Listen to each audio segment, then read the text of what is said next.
For too long, many of us play small. We are afraid to take risks, waiting for the right time, or settling for less. But small thinking never creates big success. My name is Bibi Free, and I am a multifamily investor. I teach people how to become financially free. And today I'll be talking about how to stop playing small and stepping into your wealth creation. So let's dive in. For too long, some of us are afraid to take risks or simply say it's not the time, I'm just waiting for the perfect time. But let me give you a story how I was playing small and what that would have led to if I did not take a 360 turnaround and decided to start playing big, even when situations felt like it was not going to be possible. So recently I did a video because last week was my daughter's birthday and I took her 3 days to celebrate her. I know some of you were wondering, why are you just bothering my timeline? Truth be told, I bet it's a reminder of how I started, and really it was a 360 turnaround in my life. So let me break that down, what that looked like. If you've seen that video, you should notice how long I have been here. So based on that, you know that I've not been here for too long based on my daughter's age. But really, who cares? And what does that got to do with creating wealth? Nothing. I'm trying to say that I came into this place and I thought the best way to creating wealth was for me to pick up a W-2. So if you check my profile, you know that I studied project management technology. So I felt, okay, I was going to pick up a W-2 and maybe that will help me or speed up my journey into wealth or the so-called American dream. That's what I thought. So what did I do? I stepped in, I decided to do my master's in information system and cybersecurity. Truth be told, that could have earned me a 6-digit income, which is not bad looking at the full picture. But that was the way I wanted to play small. I wanted to start with W-2 and I thought that was the way for me to jumpstart into wealth. But truth be told, if you know, most billionaires or the 1% in the world, most of them did not make their wealth through W-2. Only a very few fraction made their wealth through W-2, and most of them were occupying very strategic roles or have been in those companies for too long, and most of them were from the Fortune 500 companies. How many of you will be opportunity to work in the Fortune 500 company? Even if you were, will you be given the opportunity to scale? Will you be given the opportunity to get to that position that will earn you well? So that was the way that I really wanted to play small. And looking at it right now, I felt, oh my God, what was I thinking? I thought of it. I started that journey. I really went to the school. I did my master's. In short, I scaled. I came up with a first class. This girl's intelligent, guys. Just kidding. But truth be told, guys, that was how I thought I was going to create wealth. And I know that's how some of you are thinking, oh, let me just go and do one more special course. Let me go and do one more program, and maybe that will earn me a very good job where I'll be earning the 6-figure. Yes, that might be the case. But for me, that was what I thought was going to be my journey. And looking at it, if I had gone that route, where I am today compared to the number of years I've been here, I don't think I would have achieved 10% of it at all. And when finally I decided to start, of all ways to start, just as many of us have made those mistakes, I started with single family. Oh guys, you don't want to know what happened. I started with a lot of single families, not 1, not 2, not 3, not 4, not 5, a lot, almost 50.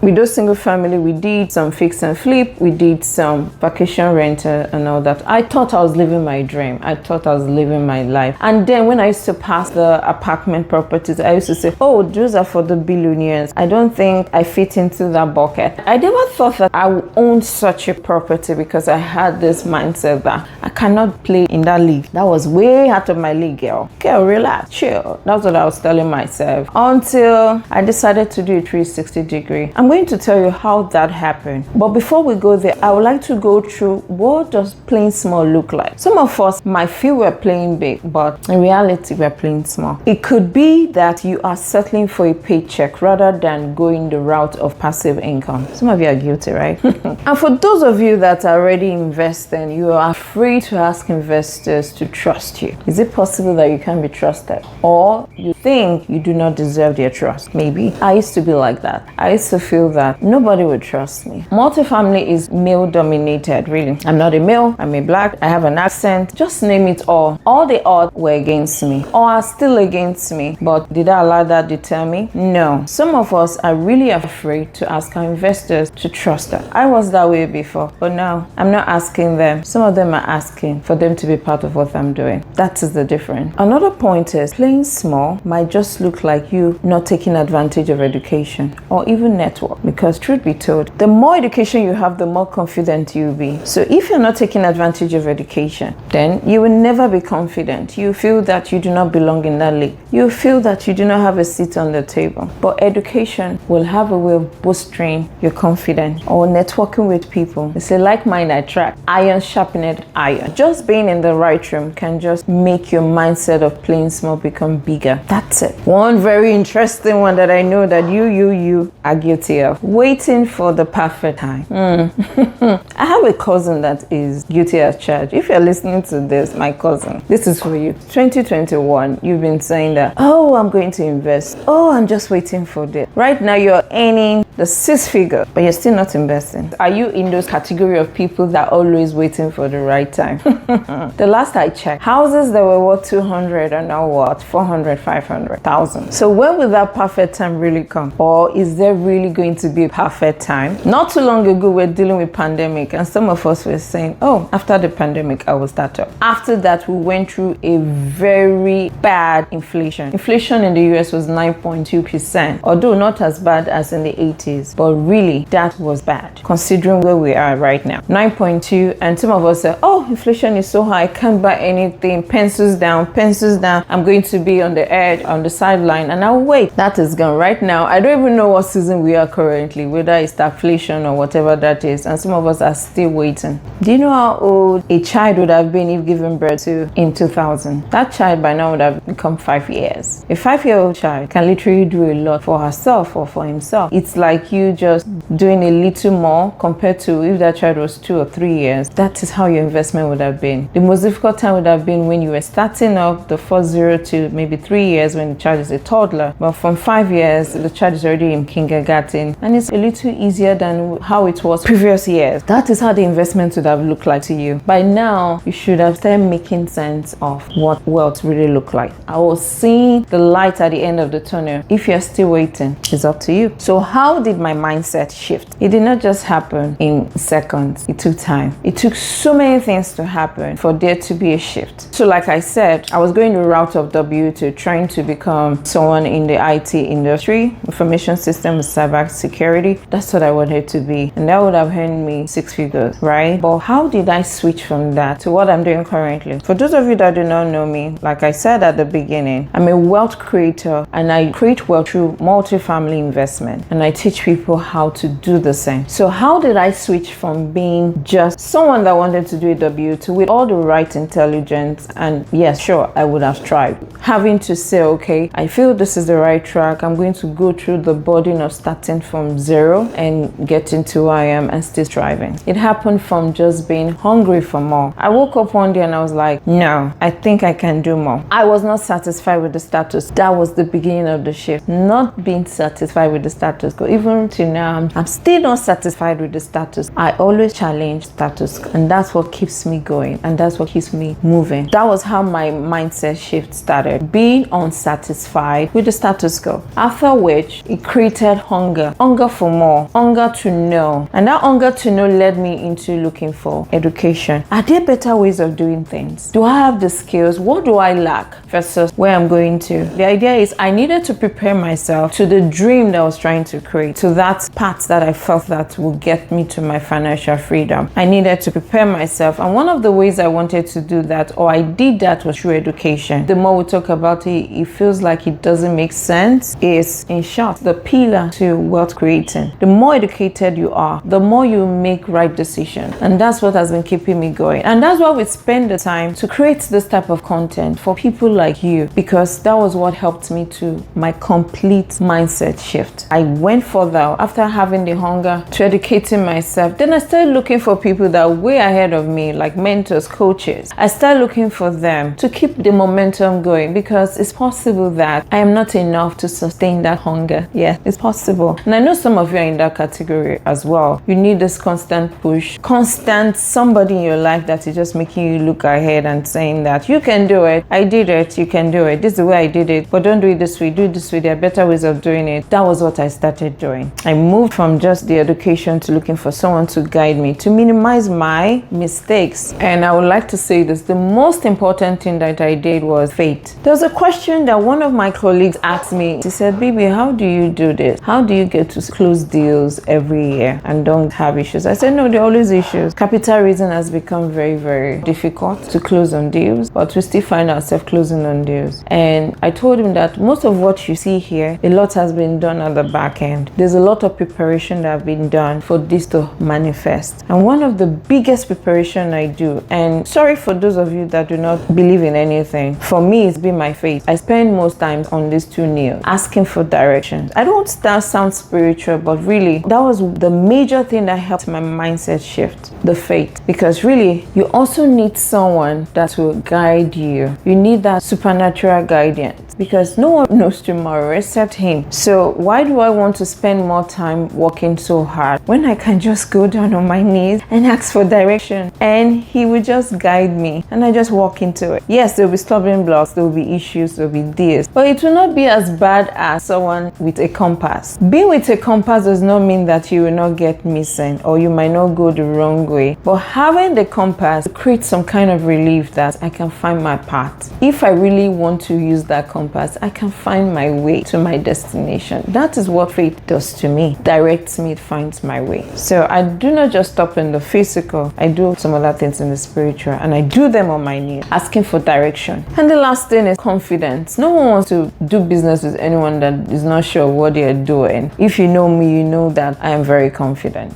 and that is what you need to have. I had to build that confidence. It did not start like today. No, it was a process. It took time. I'm not still there yet, guys. Yes, I'm still working on being a lot more confident than I am today. But confidence will kind of make people just accept you when you know what you're saying. And for you to know what you're saying is through education. You need to educate yourself to that point where you know a lot, where your confidence will on its own start to manifest. And that is what it is. How can you shift your mindset? You need to start thinking like an owner, not just a worker. Some of us believe that ownership are just for a particular set of people and being a worker is for people like me. No. Right from when I was little, I said I wasn't going to work for anybody. I wasn't going to do that. Yes, the reality of life came. I saw myself doing 1 or 2 works for people. Yes, guys, I'm guilty as charged. But I always remembered my dream, what I wanted to do, and that did not make me comfortable in just being there working for people. I just didn't want to waste my time doing that because I knew that was not my path. I'm not saying that some of you that's not your path. No, what I'm saying is that you need to have a mindset shift, and not being complacent or just being comfortable with the status quo can just help that mindset change. So how can you step into wealth, or how can you stand that mindset shift? Remember that I said it's not a walk in the park, it's not a one-day journey, it's something that will take time and process, but you need to start it now. Invest in yourself. One of the biggest investments you can do is the investment in yourself. I remember when I decided to relocate and all that, I had a business back in my own country where I was managing properties. So for those of you that do not know, I used to manage properties back then in my home country. That was the basis of what I'm doing right now. So I didn't just drop into the middle of the sea to say I want to start out this. No, I had already started it, but through the operational part in my own country. So when I wanted to relocate here and I started having issues with my then partner in my own country, we got to a situation whereby he wanted to take my company from me because he knew that I was relocating. And initially I fought for it because I was like, that cannot happen. This is blood, sweat and tears. I will not allow it just go down the drain, even if it goes not without a fight. That was how I wanted to go about it. Later I thought of it. I said, how did I build that? I literally built about 95% of that company before I partnered with him. So if I was able to do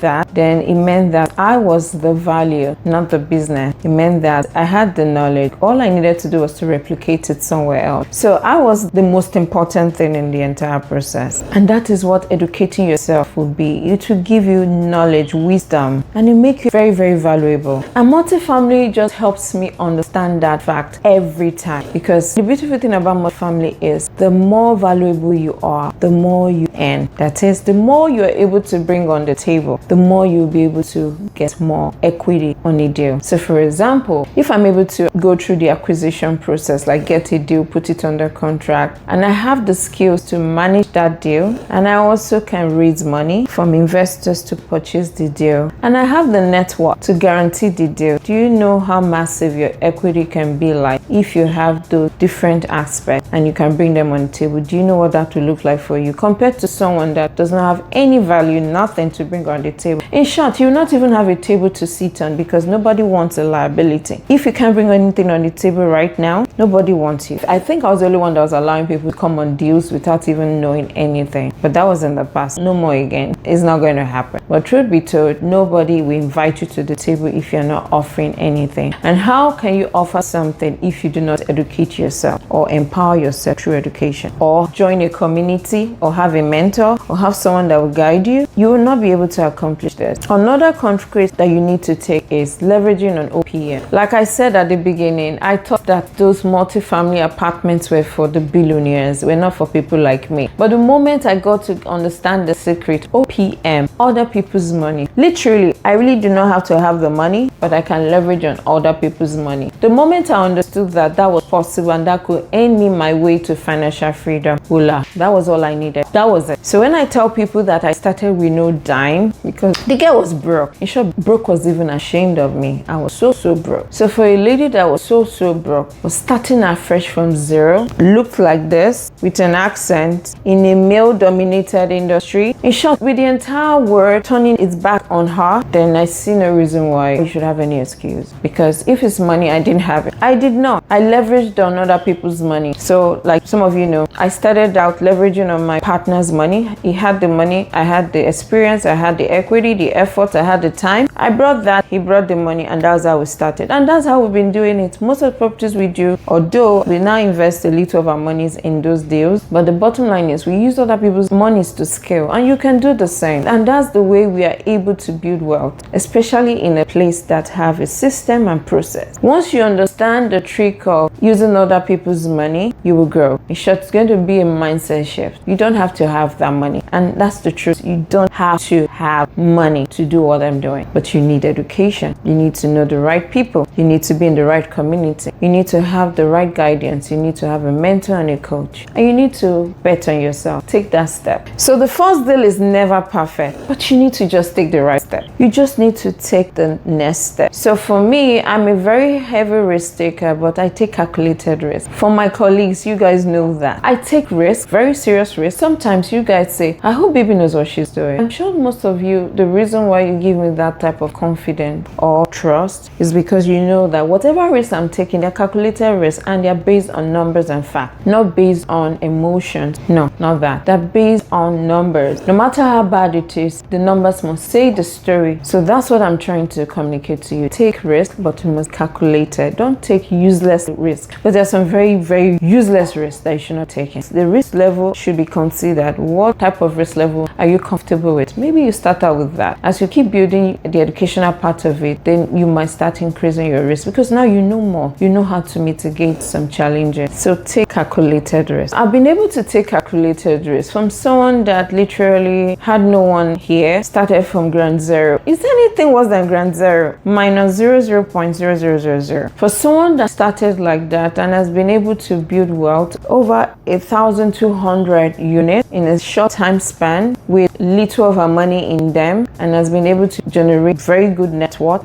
you can do it. There's no excuse. You need to start taking those calculated risks and start taking that move. If not, your W-2 will not save you. It will not. Only a few will have the opportunity to have their W-2 save them. Only a few. And the difference between that is very active and it's passive. Who doesn't want to be in the Bahamas and your money is flowing in? Who does not want to sleep and have money coming in? That is the beautiful part of this entire thing I do. Yeah, some of you will see me and say, oh baby, you stress yourself a lot. That is just me. That is not the way some people do it. So you can literally rest. There are different ways for you to do it, for this to be very passive to you. I'll wrap up by saying this. The only thing that is keeping you away from creating wealth is the story that you're telling yourself that you can do it. You're not enough. You have no seat at the table. How do you start? Where do you go from here? Oh, I'm waiting for the perfect market.